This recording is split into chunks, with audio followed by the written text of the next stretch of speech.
James Marape, Prime Minister of the Independent State of Papua New Guineans.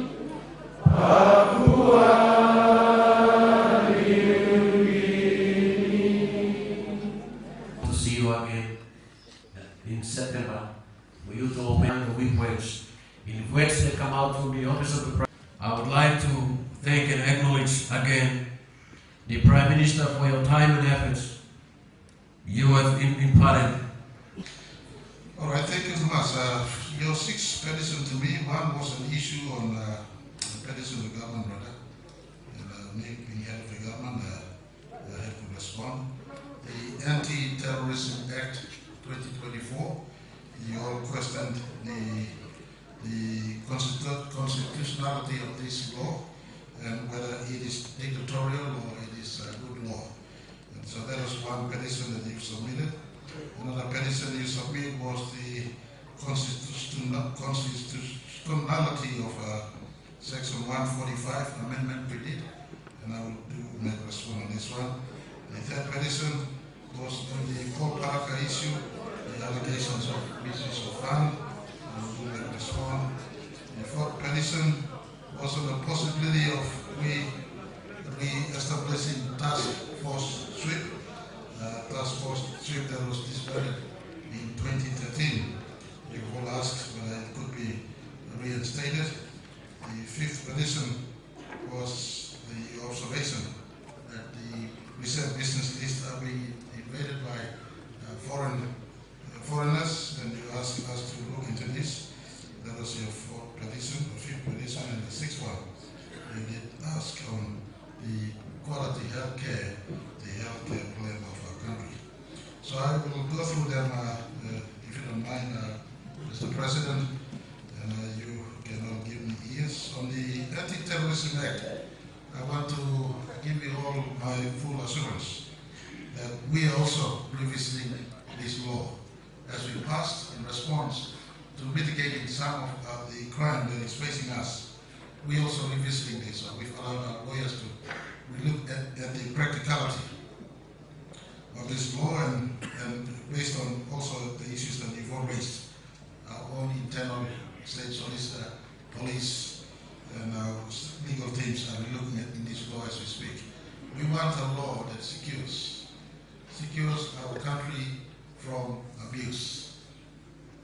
Today, we know at 2025, we have so many instances of violence, whether it's violence against women, violence against tribe to tribe, or violence in the cities and urban areas, and this defined as terror.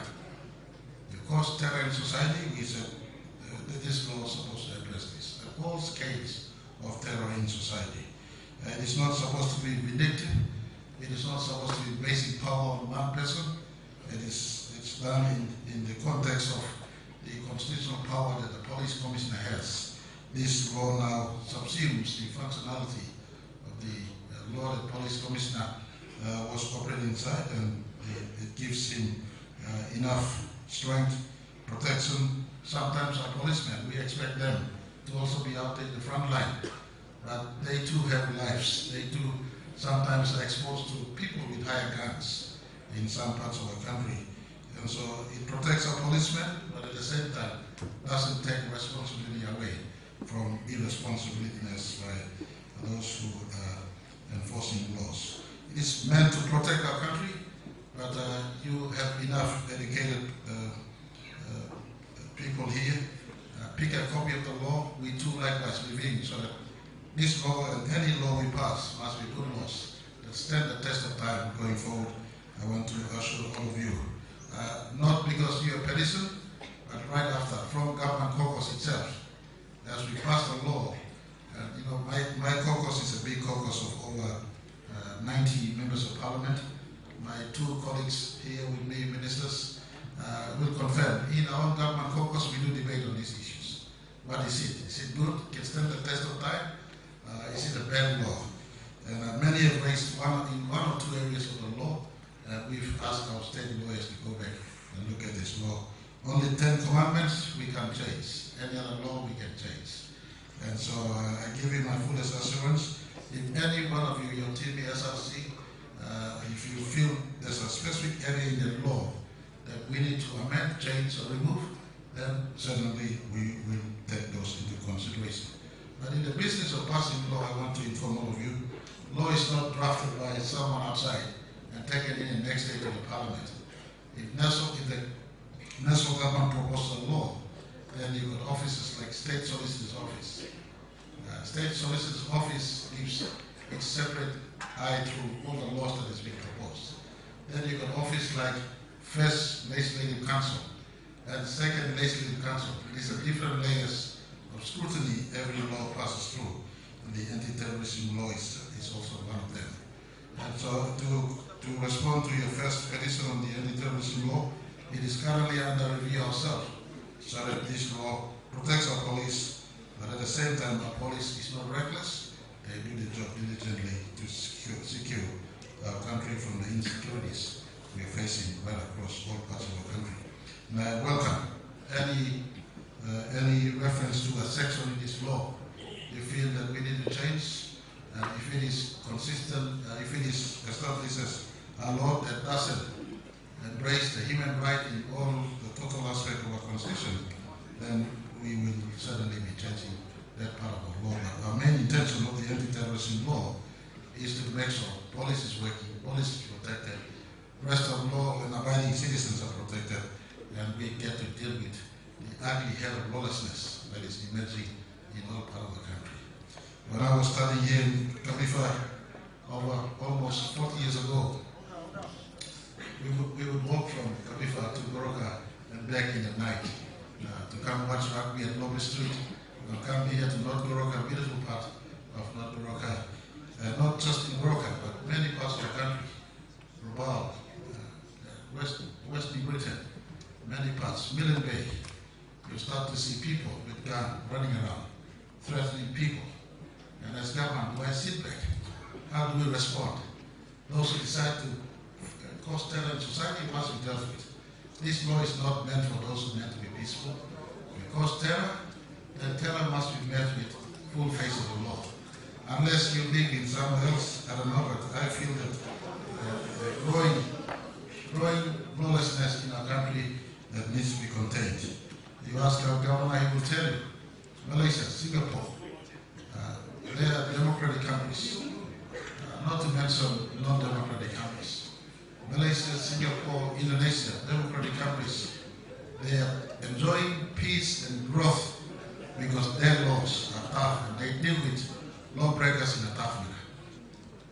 And I know all of you are lawful living people, but few amongst us will decide to continue causing problems, especially if Dalis, Kenyans, Southern Highlanders, other parts, you decide to cause problem. I want to protect my police to deal with those who are causing problem, uproot them from society, throw them into where they belong. That is the intention of this law. Let's speak in an educated manner. Look through this law. If there is area where we must tidy, and we need to tidy on this, and so we pass a law in 2025 that stands the test of time to protect our daughters, our children, and all of you as you step forward into a PNG. You need to live in a PNG that is better. I want to give you, in speaking on the law and order sector, 2 nights ago I launched our country's 2025 to 2035 National Law and Justice Sector Plan. It embraces everything in totality. We want to build a 10,000 policemen, police force by 2030. When I became Prime Minister in 2019, you had an aging police force of under 4,500 and 12 million people. 4,500 is a statistics that is a number that belonged to 1975 population. 1975 population was under 3.5 million. Today our population is facing 12 million people. A lot more people in society, a lot more stress, and so police needs to be empowered. We're building police force up to a 10,000 force police, and to deal with any issues of lawlessness. We're also working with correctional service institutions. Some of you coming out, you may be asked, the correctional service institution will be out on a recruit for teachers to work also as correctional service officers. So you could be teaching in our prisons and giving them rightful skills as they are in prison also. We twinning prison with correctional services with education. We also working to pay our village court magistrates for the first time now. Village court magistrates are paid, never been paid before. They stay in the village, they deal with everyday issues in the village. We also putting councillors on the payroll today. For the first time, that's why many are contesting councillors these days. Someone who asked some people, I went to tell you for the weekend. And someone said, hey, me, someone will die at longer time. Now we contest the council now. He happened to be picking him former councillor. Now with the UCAM pastor. Picking him side. Now I'm calling name Godzilla. Well, before councillor, I was planning fee to put him. Maybe he put him fee there. He sustained his own life. He doesn't run as a beggar, as a councillor in his industry. Today you are coming in to be a councillor, you don't organize yourself. In any case, people are putting council on payroll and me too, like I must have a payroll. Anyway, that was his motive space, but in any case, we're trying our very best at the base level, at the community, to make sure they deal with lawlessness in the community. We're also empowering our magistral services for the benefit of your own knowledge. Magistral services deals with 80% of all the workload as far as police prosecution and case law is concerned. So we're empowering our magistral services. We want one district in our country to have at least a magistrate to deal with all these things, and then we're working with reform in the higher courts with the Chief Justice. We're elevating our Supreme Court on its own to be a Section 18 and 19 reference.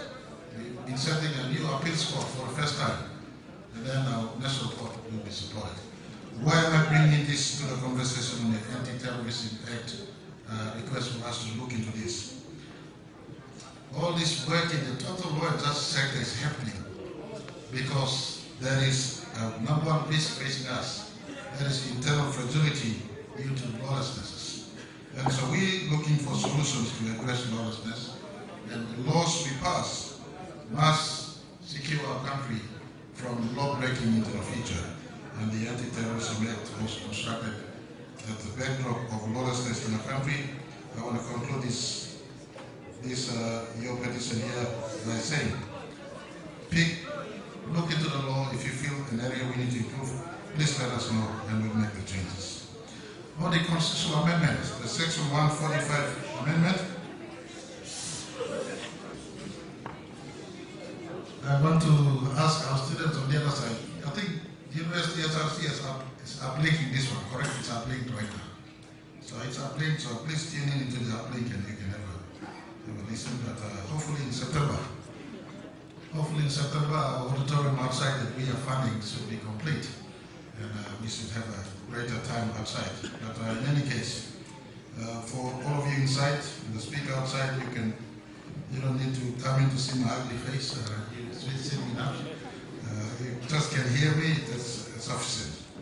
Now the Section 145 amendment we did, and this is not the first time, the Section 145 of our Constitution has been visited by governments before in terms of trying to amend.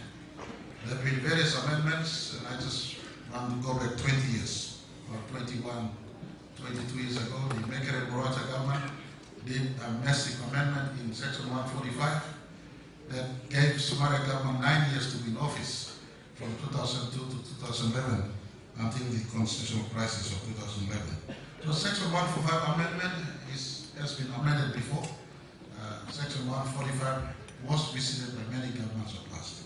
The Marape government, the O'Neill government visited an amendment, introduced an extension to 30 months grace period, but Supreme Court did strike that amendment down, and we went back to the earlier 18 months grace period.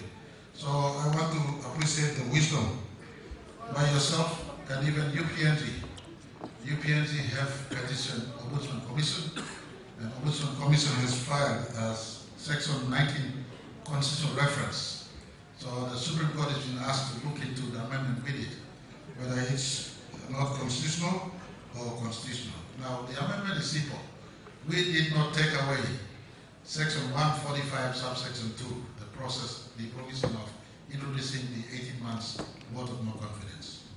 After 18 months, anyone that feels the government of the day needs to be contested, then the provision of vote of no confidence still exists. We just introduced a subsection 5 that says that if you bring in a vote of no confidence and you are successful, then the government gets again 18 months grace period.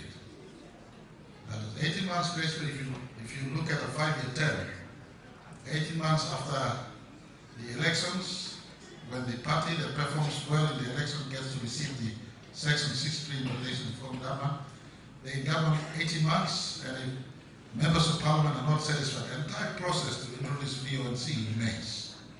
So it remains, but you move it, and if you are successful, then the government of the day gets 18 months grace period again. So you got a 2-year period, 2.5 years in between. 18 months where you're not supposed to move a vote of no confidence, and the 12 months before elections that you're not supposed to move a vote of no confidence. So there'll be a lot of rumor running around. Maybe people become experts of law, but I want to give you a full assurance. I have no reason to lie to all of you. All words uttered in a public space like this is recorded. So full assurance to all of you. Section 145, the process of vote of no confidence remain, but if you are unsuccessful, subsection 5 is inserted, that government gets 18 months again, and runs 18 months to do work. Now I want to give you all some context and historical context. From 1975 to 2002, we've had 12 occasions in which governments were formed. 1975, you all will be out there teaching. You're the most educated group of Papua New Guineans listening in today. And everybody's listening right now. And I want this to be a statement that every one of you must understand. From 75 to 2002, we have changed government and formed government 12 times. 75, the euphoria and hooray of political independence and the noble aims of the fathers and mothers of our country, including Somalia's generation, that we must be economic independent with our political sovereignty. 1975 independence, 1977 first general election, 1978 there was a first motion of no confidence attempt. It's recorded in our history in Parliament. 1980, first successful vote of no confidence. St. Julius becomes our country's second prime minister, the late St. Julius. 1982, Somalia comes back into office. So St. Julius had only about 1 year in office. Somalia comes back in 1982. And then in 1985, Somalia's deputy prime minister then, the Right Honorable Winti, to a vote of no confidence, Winti becomes prime minister in 1985. And then when some of you will see Winti's statement floating around when he was last in Parliament.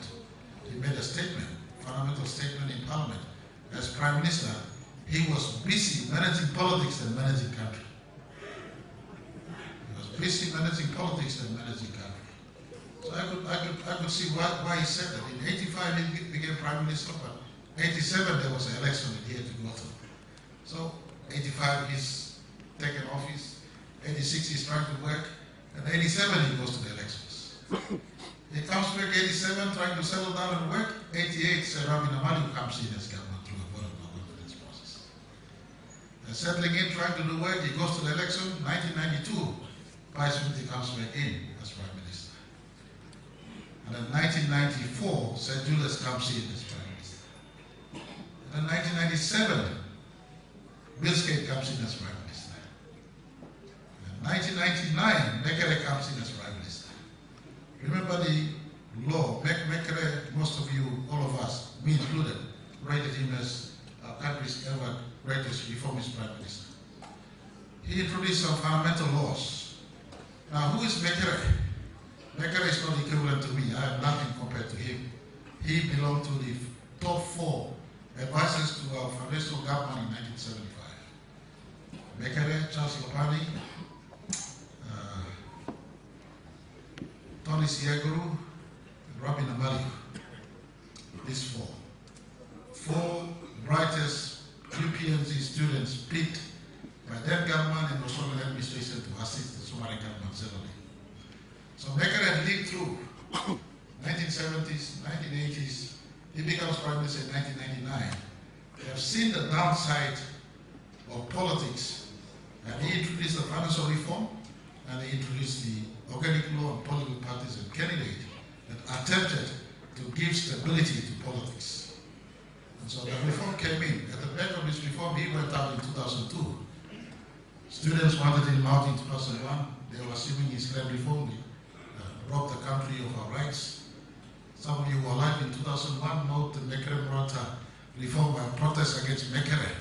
In 2001, when he died, the same voice that wanted him out cried for him the greatest. 20 years later, when he died, we all cried, oh, reformist prime minister. But he's dead and gone. He introduced this reform to try to stabilize politics. So from 1975 to 2002, 12 times we had formed government. Now you are educated people, do your research.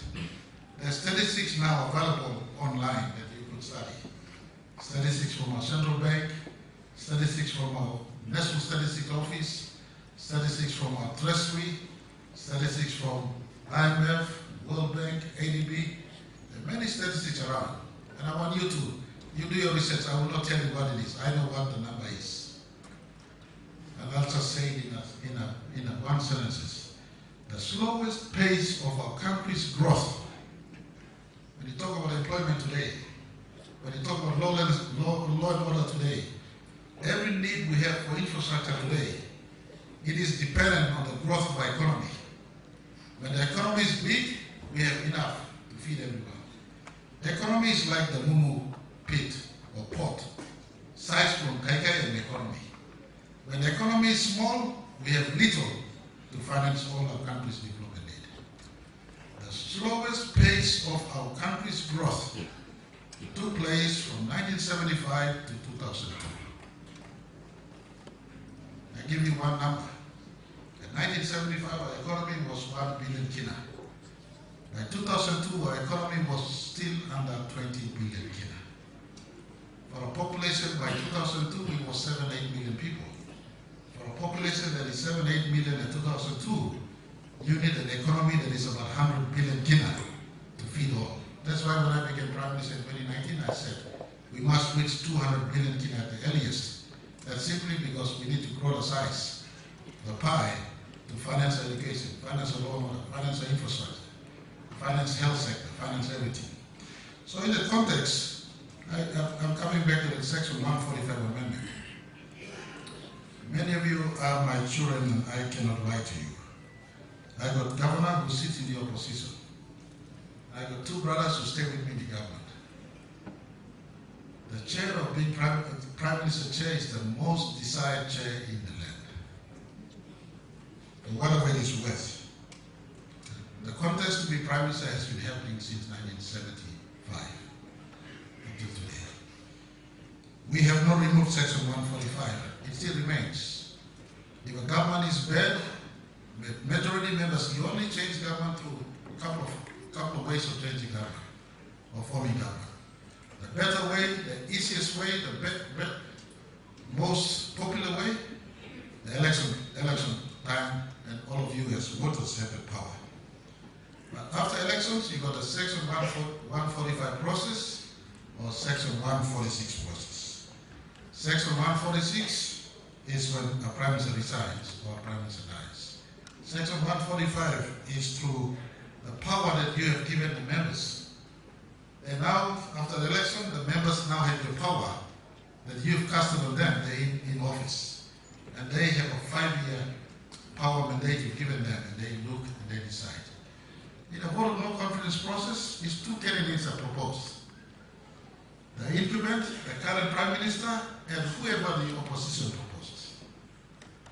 The opposition has every opportunity to propose a candidate that can alternate to get the Prime Minister. That process still remains. Section 145 process has not been taken away by this amendment. The process remains, but we just introduce subsection 5 that says if you do not have the numbers, because in a democratic country, Parliament is a house of majority. Government is majority, opposition is minority. So if you don't have the numbers, then 18 months is given again. So at least that government of the day has 30 months to do the work. And in between and after the 30 months, if someone wants to move a vote of no confidence again, they could also come back and move another vote of no confidence. So I want to give you a full assurance. The law comes through different process. You know, James Marape, that's all Karim Kamna. But passing, you got process for checking the law stuff. And when it's a constitutional law amendment, there's a higher scrutiny and higher numbers that is required to pass. And so the process amendment we did has come through the process. And just for giving back the seal of society, for those who feel that amendment is bad, court are totally different from the executive government. Ombudsman Commission has filed a section 19 reference, as I'm told, and they will contest the constitutional validity of this law. And if the Supreme Court finds this law is not good, then we are not in a place to fight the Supreme Court. We listen to the expert opinions of our judiciary. So I want to give you assurance that that law was passed with good intent, hasn't taken our VOC provision. Right now, it was brought to stop that this payment has been happening since 2006. And so every one of you have every right to raise matter on this one. No one will run away from this country. As it was as old as 2005, 2006, when Paraka was, as a law firm, was doing business with state. And that was when NA was in office, and then PNG government, and now Pangu government's here. No one will run away. The law arm is there. If any one of us, including me, have offended that law will catch up on ourselves. So I just want to ask all of you, don't be impressed by those who have ulterior motives in their conversations. The lawful process is running, and the process, once retired, the country will be informed as to who is in the wrong and who is in the safe side of law. So there's a court case running between the former Deputy Secretary and under my watch, ICAC. Under my watch, he was paying Paraka 4 times, and I told the then Secretary to sack him. So this matter is going through the court case. I just want to ask the students, in respect to the judges who are yet to make final decision, we don't discuss this in public space. There's a link to your 4th petition in the reinstatement of the investigation task force sweep. I want to indicate to all of you, task force sweep was a ad hoc committee set up by government of the day. We've now made a constitutional amendment. We now have the independent Commission Against Corruption fully established, has its own law that embraces this. We've got 3 constitutional office holders who are running it, a commissioner and 2 deputy commissioners. They're running ICAC. At the moment, there's some operational issues right now. We look into this, but ICAC has been set up. And our country was talking about corruption since 1980s. The late Donis Yeguru was a champion of Transparency International. In the early 80s, they wanted to deliver the ICAC. No one passed this law. In the 90s, ICAC was still outstanding. In the 2010s, ICAC was still outstanding. And right up until we became government in 2019, I pledged to deliver ICAC. And when we passed ICAC in 2020, I almost lost government. Half of my government went to Vailimo right after we passed ICAC. That's on record.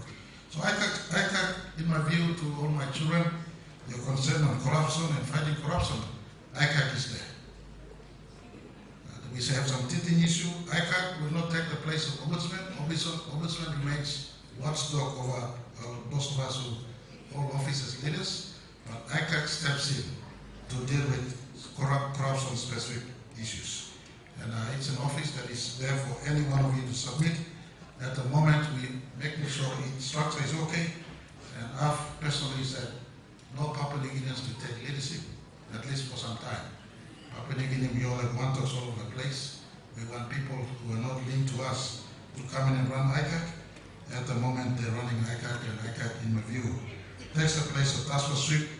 Any corruption-related matter, whether it's at the LLC, at the district, at the province, at the national government, or anyone for that matter, if anyone of you feel is out there blatantly steering, ICAC is the place to report. And we have also strengthened the police. Right now, the police section that deals with corruption is now headed by a policeman from Australia. We deliberately ask that we bring an expert to handle this matter, so we remove, not to take the place of our nationals, they still work there, but the oversight must be an expert, and the expert is now working in the fraud squad section of our police force. And so that is to indicate on the task force sweep that you all wanted. It was removed by the O'Neill government, and when we took office, we worked to restore corruption fighting constitutional office, and independent commission against corruption is now functioning to work with Auditor General, Public Prosecutor, and Police to deal with any issues of corruption. And I just want to ask all of you, my government is giving big money to districts, to provinces, to departments, and to institutions like UOG. We will open up the portal for anyone to report on corruption. So those that are legitimate and prima facie case established, then the reporting system could work on prosecuting corruption amidst us. There is no point just talking on Facebook. There is no point just making public conversation. If you feel someone is not doing things correctly by law, you are entitled to report. And all of you come from all over the country. If that reported students who are here feel that there's Marape or officer of our district is not doing things properly, report it. If someone at the 50th anniversary of our country like just want to speak this, the public servants ask a favor to do their job, report it. The problem is we also are complicit. Is it complicit? We also, corruption takes two to tango. Someone asks and someone gives, etc. One of the greater issues facing us, if all of us can be in a society that is meritorious and work on merit, then we could help in a big way. My government set up ICAC. We will not remove it. ICAC is there. We strengthen it, tidy it. We're getting more expatriates to work in ICAC. So you may isolate in one-time system. The subway face stuff inside. And allow them to work. So in our society, taking this time as you listen to me and as you go out to work as teachers, we advocate of good governance. We advocate of good lawful living, and not to practice corruption right across, and better still, report what you see. All right, number 5, I'll be done shortly. On the issue on the reserve business list, something close to this Pangolin government. And I want to say part of our 50th anniversary conversation, as we step into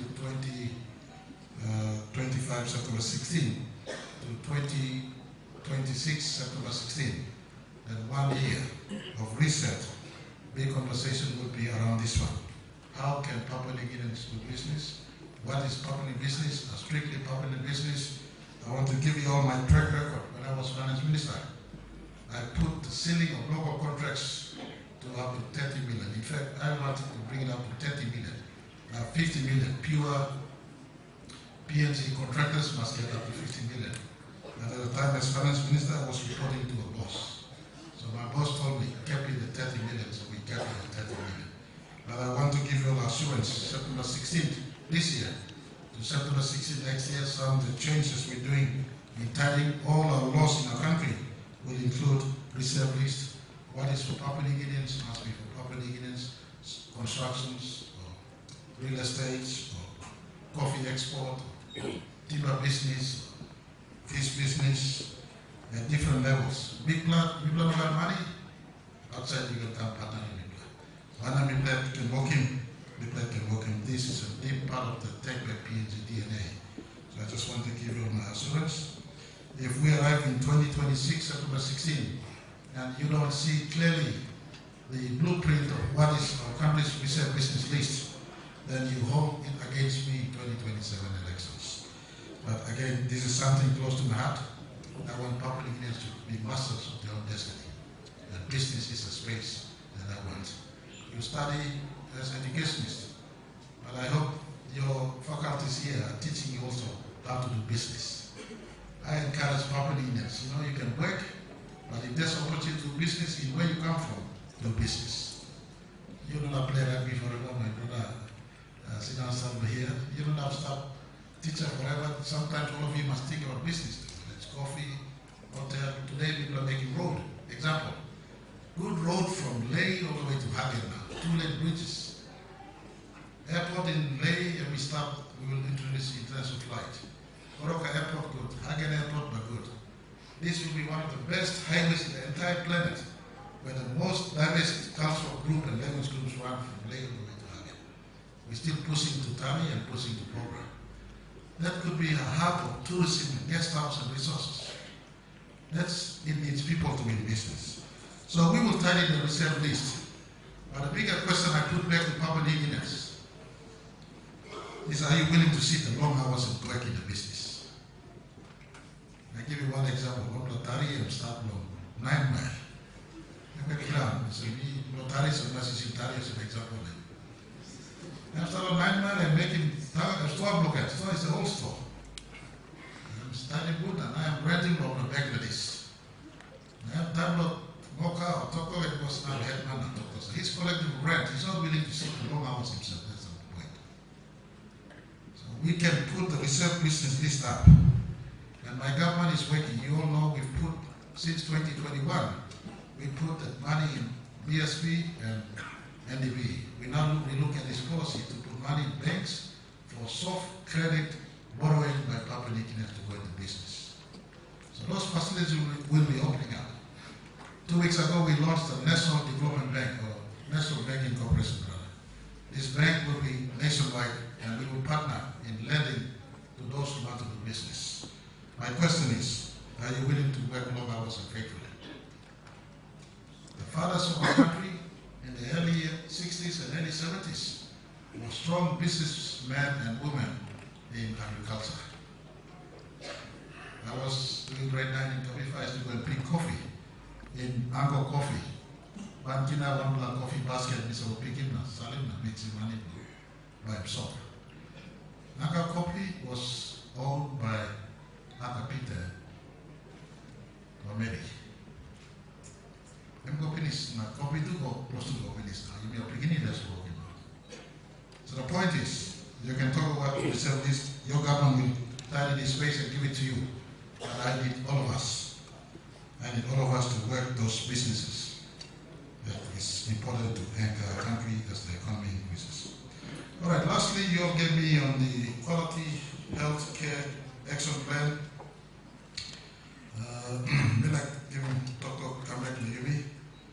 We have a structure in the health sector where the PHAs in the province level, the Provincial Health Authority takes custody of all of our health in our provinces. Our government, national government just finances. This year, for instance, our last budget, the largest ever segment of allocation goes to health. The health department has ever seen 4.2 billion kina, all in all. We have a National Health Plan 2021 to 2030 that wants to make health closer to the people. And we are running behind a policy or statement that goes, health service must be within 1 hour of reach. And I want to indicate to all of you, while some are still being worked on, something close to my heart is almost been delivered in 2020. After COVID-19 came in, we saw that we were totally naked in as far as the health sector was concerned. And I made a statement in 2020 that by 25, I don't want Papua New Guineans going overseas for medical care. Specialist care must be served in country. By this year, September 16, we have a fully kitted heart. Our Leh and Port Moresby cancer facility is being now tidied, ready to be opened, and we're working on our first kidney operation.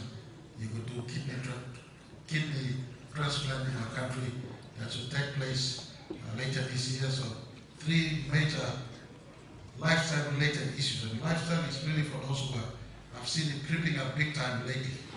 the 90s and 2000s, lifestyle-related issues. This has eliminated many of our working and elite Papua New Guineans. So by the end of this year, we should have delivered health care in our country, no more going to Philippines or Singapore with 100,000 kina spent or 200,000 to fix your heart or fix your kidney or cancer related.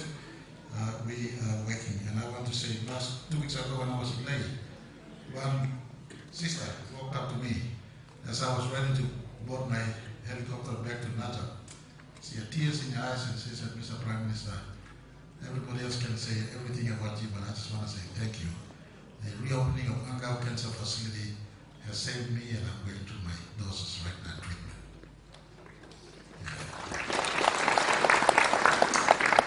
So, in the midst of many challenges, we're trying our very best for all of you, and health is an important sector.